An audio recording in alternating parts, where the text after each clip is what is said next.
Today, I am going to be comparing the LEGO Star Wars 2010 Rebel Trooper Battle Pack to the LEGO Star Wars 2022 Defense of Hoth minifigure pack. Now, these are two widely different LEGO sets, but the thing they share in common is they are both Hoth Rebel-centric sets, coming mainly focused with minifigures, and they were released at very different times. So with that said, if you like LEGO Star Wars and you are really curious to see how I'm comparing these, then remember to hit that subscribe button. We're going for 30,000. Every press of that button means the world, and with that said, we're going to get right on into it. So, these are quite an interesting case of sets. Now, for those who haven't watched my comparison series, we do have a chart. Obviously, you need to have one if you're comparing stuff. But yeah, so first off, quick stats. The 2010 one originally came out for $11.99. If you adjust it for inflation in today's dollar, it is now $15.33. And the current one in 2022 is going for $14.99. Effectively making them around the same price at $15.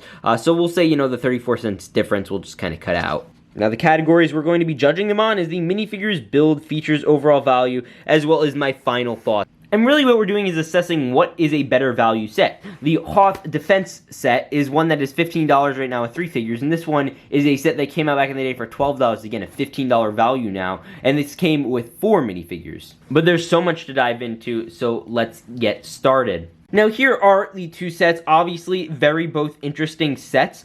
First off, again, you do get this one. And I think a thing that was always confusing, I guess, for some people with those older sets, you do get a look at the set and everything, but with the top corner, you did have, like, clone troopers on there. And I do like how with this one, they're very in theme with Hoth. Like, they stick to that. So that's pretty neat. And, you know, both off box art's very cool. We're not judging sets based off the box art, but we can flip it around real quick.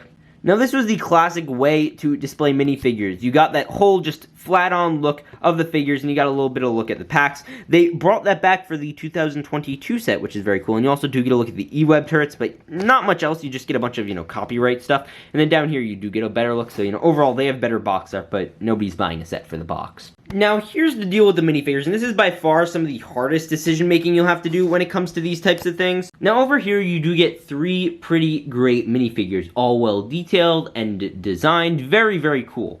But then if you move on to the right, you do get a extra minifigure. So basically, you get the 3 troopers, and you get your Rebel pilot as an additional character. Obviously, battle packs usually come with 4 figures. But since they're effectively the same price, in terms of the set, you're getting an extra figure here, which is an interesting thing to consider. Now, you do get 2 identical Rebel Troopers. Those are just brick for brick the same character. You do get these special backpack molds and everything, very cool. The face prints are alright, I like them a lot. I like the guy with the mustache, obviously very cool. The pilot's very generic. He actually has a name, it's Zev Sineska, but you know, you could use him as a generic pilot. And then over here, you do get your 3 boys and girl, actually 2 boys and girl, but yeah, so you do get these guys. These are the Jeffs. As you guys know, I called them that in my review, which you could check out on the channel. But yeah, they're also very cool too. I like all their face prints, all their printing is very, very neat. Now, I feel that this really comes down to is just what is overall, like, just which one's better figures. Now, with this one, you do, again, you get all the special details, and effectively, you're just kind of swapping out some face prints and some, you know, newer prints. Like, you got the more tan look back in the day. Now it's more focused on the white, which I find is all interesting. It's basically inverted. So, like, you'll notice on the torso, on the inside, you get the white, and the outside, you get the tan. And then it's, you know, the complete opposite with the new ones. And they're both not awful figures. They're both decent figures. These just, to be honest, feel a little generic. But again, you're also getting that extra minifigure. And that's why this is such a tough category to do, and I'm having such a hard time with. And unlike the clone pack where it was easy because we could say this one comes with 2 and one of them is an army buildable and this other one came with 1. With this, they're both decent figures and they're both pretty good. Now, in terms of Hoth army building purposes, I'd probably say this one's slightly better. But once you factor in the extra pilot minifigure, I feel like that changes everything, and that slowly, very small factor swings the pendulum in the direction of the 2010 set, especially because, you know, they're effectively the same priced set. This one comes with 1 less minifigure. That's just an unfortunate thing, so we're going to give this point to the 2010 set. Okay, so now with that said, let's get into the build. Now, I actually would like to cover these 2 categories at once, but these are the build and features categories. Now, with the build, we just determine which is an overall better build.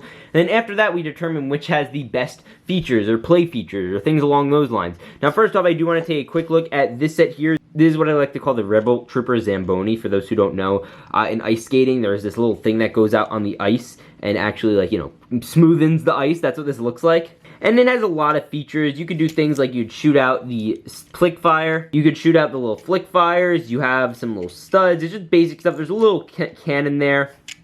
You could hold a stud. You could hold a crate. Again, you can move the cannon. But it's all very effective. You even get, like, a little seat. Nothing insane, but it's very simple and very effective at what it's trying to communicate, which is just, you know, a little land snow speeder. Now over here, you do get another very interesting build. You do get this little turret, the dish turret. The problem I have with it is very breakable. I mean, it is not very structurally secure at all. But the build is alright. I mean, it's just a meh build at best. They're obviously shoehorned in. These are mainly for the minifigures, these types of sets. And then you also are getting two, not one, but two of these, and I thought that was just outright lazy. They should have probably done one really highly detailed E-Web. But this is where I get into the features. Now, with this set, you're getting a metric ton of play features to play with. Every leg on these E-Web turrets is a blaster that you could take off and give to your rebels, which is kind of awesome. And on top of that, they're blasters themselves. Plus, these are little things you could use. You pretend to use them as, like, detonation things. You could have your Hoth rebel hold them and say, we're gonna blow it up, and then they just grab it and they run away. Like, just something like that. It's very cool. And then, you know, obviously you can use the handlebars and everything with this. With this, it's very limited in what you can do with play features, which is kind of why I am in favor of giving the build to the 2010 model, but the features to the 2022 model. Now this is the part where I determine which set has the best overall value, if you're getting more of a bang for your buck. Now, with the Clone Trooper pack, and you could go watch my comparison of those sets, you know that it was very dicey because you got 2 figures in one set but 3 figures in another. This, it's completely different. This, you're getting 3 figures in this guy, and you're getting 4 figures in this one, so it's a completely different animal. And in terms of these types of sets, what you're buying them for is the minifigures at the end of the day. And again, you are certainly getting a little bit of a more substantial build here, more useful bricks for the most part. I mean, you are getting those great blaster pieces, again, as extra features. But with this, you get 79 pieces. This, you do get 64. And plus, again, one of those pieces, or most of those pieces are minifigures driven. So I think that's why this is an easy give. Again, for the 2010 model. Now, with that said, we're going to get into my final thoughts and determine which of these is the best LEGO Star Wars Hoth Rebel set. Now, these, again, are evidently very different sets. One of them is a battle pack that came out back in 2010, a very different time for LEGO Star Wars.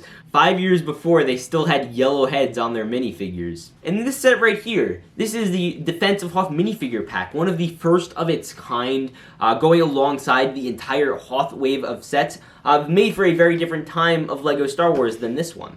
And again, obviously, the clear trend is that with the new minifigures, they're essentially evaluating them at around $5 per. You could look at things like the File First Battle Pack. Every figure in that was worth $5 for a total of $30. You look at the regular battle packs, they're now $20, $5 per minifigure. And again, this one's $15. So that is clearly what they're going for. So I think, again, it's obvious that this is just a superior set. It's not as dicey as it was with, say, the Clone Trooper minifigure pack versus this, because that was 2 very different sets with 2 very interesting circumstances surrounding them. And I strongly encourage you guys to check out that video too. But with that said, I am going to have to give the win to the Rebel Trooper Battle Pack. If you guys disagree with me, I would love to hear it in the comments down below. Also, remember to check out these playlists to find out more about LEGO Star Wars. I will see you all in the next one. Remember to peace out and stay awesome.